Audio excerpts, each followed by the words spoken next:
When I was 12 years old, I had a teacher who assigned us to write a composition. And being a rebellious little snot, I didn't want to do it. It sounded too whatever. And she forced me to write a composition. In fact, she liked it so much, she sent it to one of the local papers and it was published. And so I sold my first piece when I was 12. A smart little woman, she got me hooked. So I started writing from then on. And for years I wrote short little pieces, cute things for a young person to do. And my mother kept them, I don't know where they are now. But when I became a teenager, as much as I enjoyed it, being a nerd doesn't go well with the girls at that time. And the only people that were really making an impression on women, young girls, were musicians. So I decided to take up music, I mean, like everyone else. And I played bass guitar and played guitar, and I was in many bands and picked up many girls. And this was working out fine. Although I still wrote at night by myself, but I was mostly involved in music. And I spent the next 30 years playing music to the point where I was a professional musician. And I traveled around and I did clubs. I even wrote songs, did production for a small record company. As a producer I worked, and also a songwriter. I sold a few songs as well.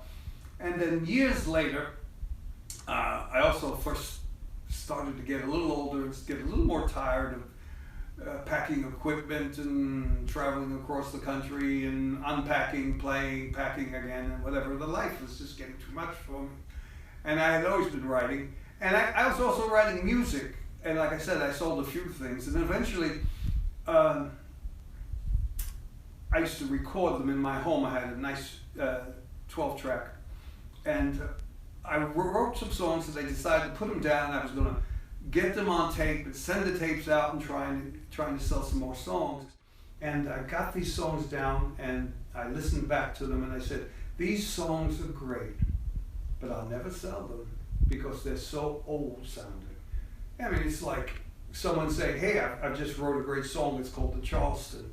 You know, talent-wise, it's very impressive, but you're not going to sell it. No one does the Charleston anymore. And what I was writing as a musician was out of date.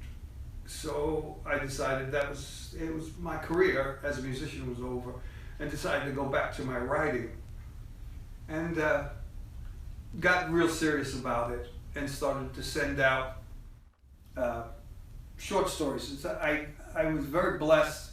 I wrote a book and I sent it to a publisher, and the man changed my life. He says, it's interesting. He says, you have talent, but you're not a good writer. You don't write well, yet. He says, write short stories, send them to magazines, get your name out there, and get your chops up. And that's what I did. For 20 years, I wrote short stories and got them out there. And and then finally I felt confident enough, I sent one of my stories out for a literary award and came in second, which gave me more confidence. I eventually won two literature awards as first place and a couple of second place things and 10th place and whatever. And then decided it was time to write a book, and that's when I wrote a book. I had written a few things and I put one out and it just sat there like most books. And I started to write another, and then out of nowhere it just started to sell. And I was very blessed, and I've never stopped since. And now I'm on book 17, and if God willing, I'm going to keep doing it.